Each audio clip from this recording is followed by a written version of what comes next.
Hey there, welcome to the DFS Build Thursday Night Football Edition. Cowboys and Lions, we have a really good short week game. That is not something we can say every TNF, but here we go. 54.5 game total, a lot on the line.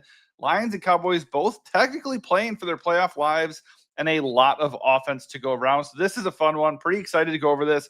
My goal every single time is to push you in the right direction, help you look at some plays that maybe you weren't going to play, and just add in some strategy and nuance and help you win. Hopefully I do that. If I do help you in any way, hit the like button, subscribe to the channel, and come join us in Discord for free. If you want our premium plays for everything that we do NBA every single day. We push out NFL posts. That's just $5.99 a month for everything that we offer. So take advantage of that at dfsbuild.com. All right, let's get into it, man. We got a lot to look at for the Cowboys and the Lions. The big news is that Amon-Ra St. Brown is questionable for this game. I would imagine he's more closer to doubtful. He exited the game against the Packers and did not return. So he's probably not going to play. That changes things greatly if he does, but there's still the chance that he would be limited.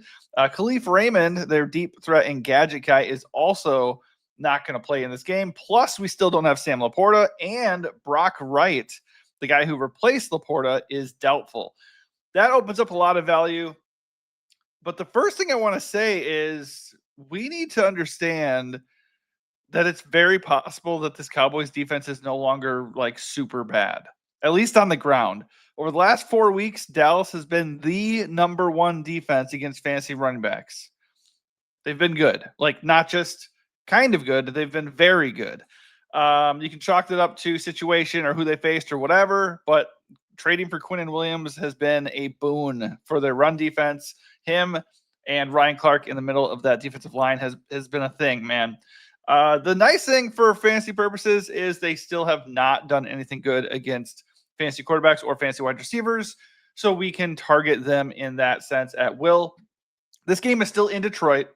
That isn't great for Dallas, and this is still a massive game for both sides, and the matchup still sets up well for the Lions. And while the Lions might be depleted here with no Sun God, they do still have a ton of good weapons, and they still have Jared Goff dealing here on turf in a dome, which just means speed kills.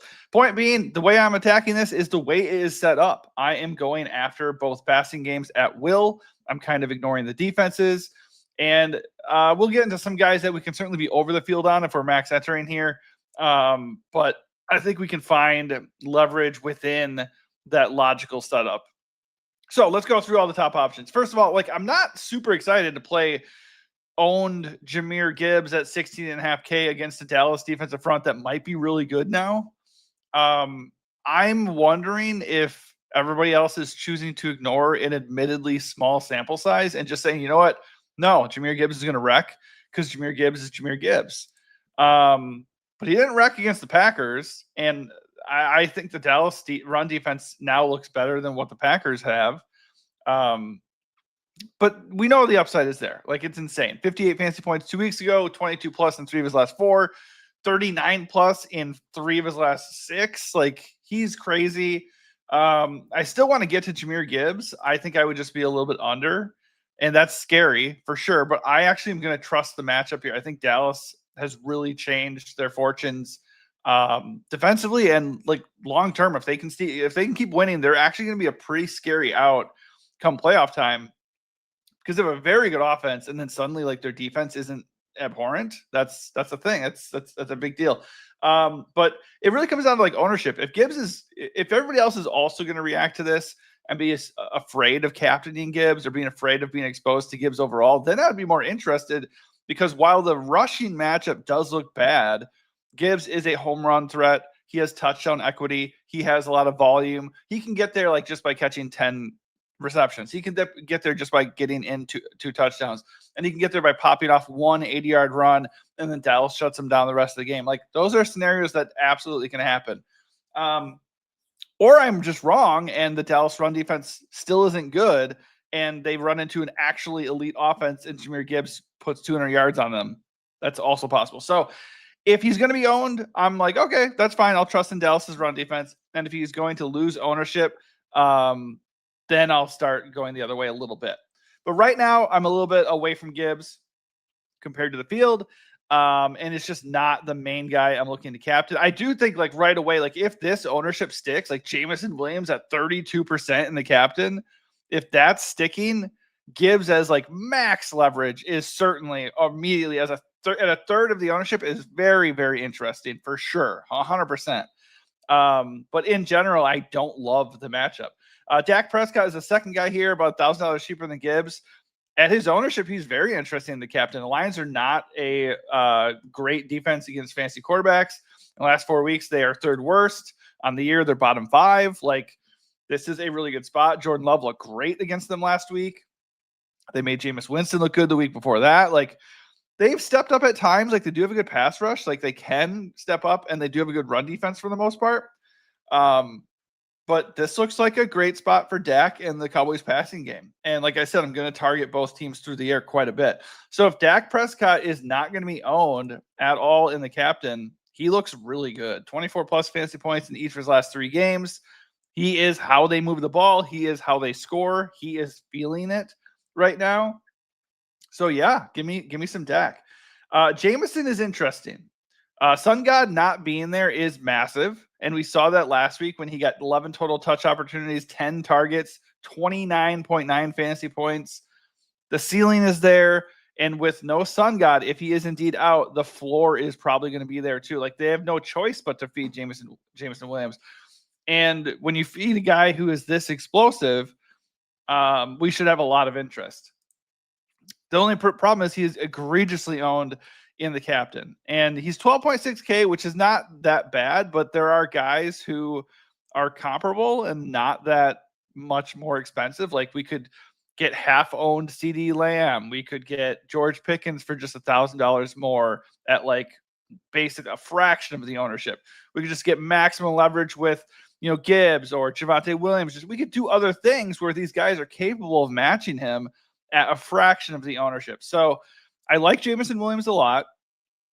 I will still get to him freely in the flex. And it's still, if I'm entering a lot of lineups, I'd still get to him a little bit in the captain, but I'm not eating Jameson Williams captain chalk. I'm just not going to do that. Not at that ownership. If the ownership comes way down, we can calibrate and look at that again. But it's just like, it's still Jameson Williams. He is still a guy that, even with an enhanced role here, he is still a guy that has definitely dropped a few turds before. So is there a reality where Jameson Williams just gets completely iced out? They double him or whatever because Detroit's undermanned, or the Cowboys can't run the ball, so they're one-dimensional and then they just struggle. Yeah, that those are paths to failure. So in a vacuum, he looks great. I just am a little bit leery of the ownership here. So again, so CeeDee Lamb has been a little bit hot and cold, but really good last week, 27 fantasy points. Like, he's been pretty steady, 11 plus fantasy points in all these games. Like, the role and the volume keeps him in play. And I still think, like, where is that one true blow up game from CD, right? Like, last week we kind of got it. He almost got 30 fantasy points, but against the Lions in a huge game, really positive matchup. And he's not the highest owned guy in the captain. I want a lot of CD. Like, that's awesome. So I love that he's coming in as half as owned as Jameson. I don't mind paying a little bit extra cash to get maximum leverage right away.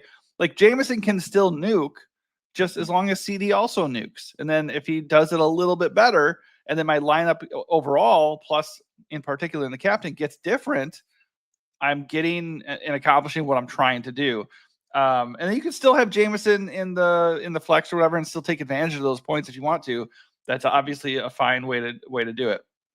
I just think if you're still getting to Jameson in addition to creating that leverage at captain, you probably want to do one more thing to make sure you're not duping, because only a certain amount of teams are going to be captaining CD, but a lot of people are going to be playing Jameson, and then you're still going to be potentially duping with all the other people who are captaining CD and also flexing Jameson. So to get different, you would maybe fade Jameson, or you pair those two guys, like I said, and then do something else that nobody's doing in the flex. And we'll get to that in a little bit.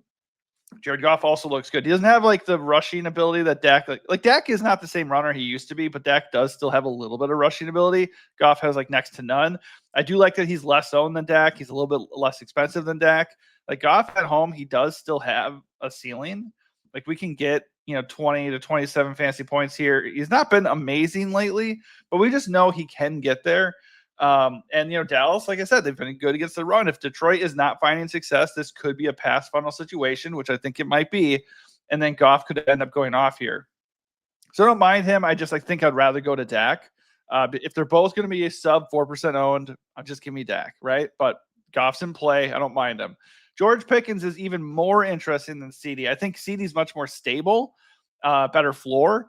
But like Pickens has plenty of upside. Even with CD there, 32 plus fantasy points in 2 of his last 3, 13 plus fantasy points in each of his last 5. Like just as steady as CD and even better ceiling than CD lately. So at half the ownership of CD and a fraction of the ownership of Jameson, I love Pickens on this slate. The lines are not a scary matchup at all. Like I was saying before, last 4 weeks, bottom 5 against fantasy wide receivers. Christian Watson abused them a little bit last week. Dontavian Wicks abused them. Like they're not stopping you at all, unless their pass rush gets to you. And by the way, Dallas is like number 1 in pass protection. So that ain't happening. So, I mean, their passing game looks great. It's just going to come down to which one hits and do you have enough of them. So I love CD, but where the ownership is lying, George Pickens is like, he's kind of my favorite stud on the entire slate in captain. I think he looks awesome. So that looks really good. Javonte Williams, the other Jay Williams in this game, good touchdown equity, good overall role. Look at 17 plus touches in each of the last 3. Even when it's not cooking, he's still going to get 13, 15 touches. It's not the best matchup in the world. The Lions are also pretty decent, as in really, really good against the run. Number 1 against fantasy running backs on the year. Like the Packers, I think last week they found a little bit of success there, but it's not really that good of a spot. And Javonte, he's not the most explosive guy in the world. I think he just kind of needs catches out of the backfield and or a touchdown or 2 to really hit. I think at 1% ownership in the captain, he should be in our pool. We should consider getting to him a couple times for sure. He's just not really high on my radar as far as like George Pickens is $600 more expensive. CeeDee Lamb's only $1,000 more expensive. He's just a little bit expensive. But he's like immediate leverage on somebody like Jameson Williams, who's going to be 31% more owned than him apparently. So certainly worth considering based off of, role as well. David Montgomery, not super psyched to do that given the matchup. Plus Jahmyr Gibbs is the way for the Lions. Montgomery just has not displayed any kind of a ceiling and he's not cheap enough. 10K. I think that what you're wanting to do on this slate is either find instant leverage amidst all of the many elite guys, or we're going to go look for a punt and load up on these dudes. And there are good punts to do. So I am very interested in doing that as well. Like right away, I think if I'm going to pay, it's going to be CD or George, most likely. And if I'm not going to pay, we'll talk about that. Jake Ferguson, the Lions are good against tight ends, and his role has not been great. I've been wrong about Jake Ferguson before. I've done a showdown slate. I've been like, oh, this matchup's terrible for Jake Ferguson, and then he gets a touchdown, and he ends up hitting. He can score a touchdown because he's a big body guy, and he's effective in the red zone. He's capable of doing that. And if they're going to take away CD and Pickens and the running game, something else is going to be left open. That could still be Jake Ferguson, even though by the numbers, Detroit has been good against tight ends. So if he's going to be completely unowned and one of the cheaper high-end plays of the slate, I think he's viable for tournaments for sure. It's just given the matchup and given the other plays in like up above 10K, he's not really a guy I'm looking to prioritize by any means. Brandon Aubrey, the offensive weapon for Dallas. He's always in play. 8-1 for a kicker. That's a lot. Jake Bates down here at 7-5. Not going to captain the kickers in a game with a 54.5 total. I think they're safe. I think you can play them in the flex. I'm just not going to captain them. Famous last words, right? Because Brandon Aubrey will come out and get like only field goals and get like 24 fantasy points or something stupid. It's just always what happens when I say that about a kicker. But really, if this game's going to be like a shootout like that, I can't imagine the kickers going nuts. I would just imagine the offenses are going to have a good amount of success. We should have a lot of interest in Isaac Tesla. 11.5 fantasy points last week, 2 targets and a touchdown. Excuse me. The role is improving. 95% of the snaps last week. Obviously didn't translate into a lot, but if we have no Sun God and no Khalif Raymond, that role is going to stay. He is a big-bodied, athletic, explosive receiver. Looked amazing in preseason. He's flashed that ability in the regular season. This is an opportunity for him to shine at 6'6". I love him in the captain. He's going to garner a little bit of ownership for a guy at that price, 8%, maybe a little bit more. If it ends up being a chalky situation, I will consider not doing that. But in terms of like, let's go get a guy who does have a role, like whether he produces or not, I can't know. But the matchup is there. They're inside a dome. He is a talented player, and he's only 6'6". So like we can go play a guy who has a role in a nice spot and then go load up in the flex. And I'm interested in doing that. Now, if the ownership flips and he's going to be like super steamed up, it might be Tom Kennedy season. He actually played a ton last week, 65% of the snaps. I think it was 75% of snaps. 4 targets, almost had a touchdown, 7.6 fantasy points. He looks like an old school, like small tight end. Like he has big shoulder pads. It's a silly situation for sure. But he looks great. 3K, obviously a really good flex play because with Raymond out and Sun God probably out, he's just going to be out there like a lot. So at 3K in the captain, he's definitely in play. And he is definitely in play in the flex. We'll just have to see where the ownership is. If the ownership is crazy on Tom Kennedy, that's something I don't mind getting away from. Like it's still Tom Kennedy, you know. But if you eat the chalk, like if he's chalky and you play him in the captain, you just need to make sure you're doing something in the flex that's a little bit different. Then you can't just go like click all the top guys. Then you'd have to be like way over on like Javonte or way over on Jake Ferguson, like somebody that people aren't really super high on in the flex. Or you would just slide him to flex and do something different in the captain to get a little bit different because he's just going to be owned. Certainly in the flex. Lions and Cowboys defenses are okay in the flex. Not really interested in the captain. Brock Wright is doubtful. So Ross Dwelly played 75% of snaps in the last game, did nothing. But the Cowboys are bottom 5 against fantasy tight ends. So, I mean, he's there. He's another punt at 4-2. We can also look at Anthony Ferkser. He's going to play like 30, 40% of snaps. They have this guy, Hayden Rucci, not going to do that. But it's $300. So Lions just don't have Laporta or Brock Wright, so they need somebody out there. So you can take a shot on their tight ends. It doesn't feel great, but the matchup is pretty good. And they're down their top, two of their top receivers too. So like these tight ends could end up getting a little bit more involved than we're used to seeing them. And if everybody's flocking to Tom Kennedy and Isaac Tesla for the value, and Ross Dwelly is just sitting there at 4-2, you're going to play a little bit of Ross Dwelly, right? You can try these ancillary pieces for Dallas, Kevontae Turpin, Ryan Flournoy, Schoonmaker. Malik Davis did have a touchdown last week. He's only 2.1K. Jalen Tolbert, like, I just feel like there's nothing there to say, yeah, for sure, play this guy. They're in a good situation. It's a good matchup. They could pop. You just never know. Like look at the last game, Bills and Giants, or Patriots and Giants. I in that showdown, I said Kyle Williams might be worth a shot. He had like 1 catch for 33 yards and a touchdown. He did work out. But if he didn't get that 33-yard touchdown, he was not going to work out, So you just got to play into variance a little bit. And if you go play Jalen Tolbert at 1.5K and he is active and scores a 30-yard touchdown at 1.5K, then nobody's playing him. And then you can load up in the flex and maybe, just maybe, that's the way. And it works out. Okay. Hopefully that helps you out a little bit. Kind of lets you have an idea of where ownership is at right now. Just keep in mind that ownership is going to change. It always does. Like everybody else is looking at this and going, oh, well, now let's do this instead. And ownership can flip.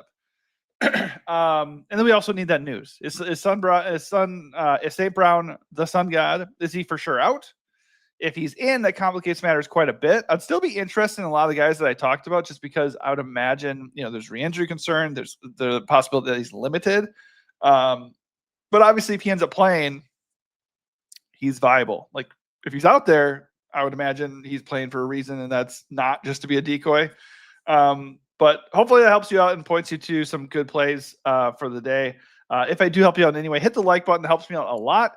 And also subscribe to the channel. That also gives us a boost to get us seen out there a little bit more on YouTube. Why don't you drop a comment here and let me know what your favorite captain play of the slate is. And if you want to talk shop a little bit more, share your lineups, ask for more advice for whatever sport you play for DFS, head over to our Discord, which is linked in the video below. Thanks for watching and good luck.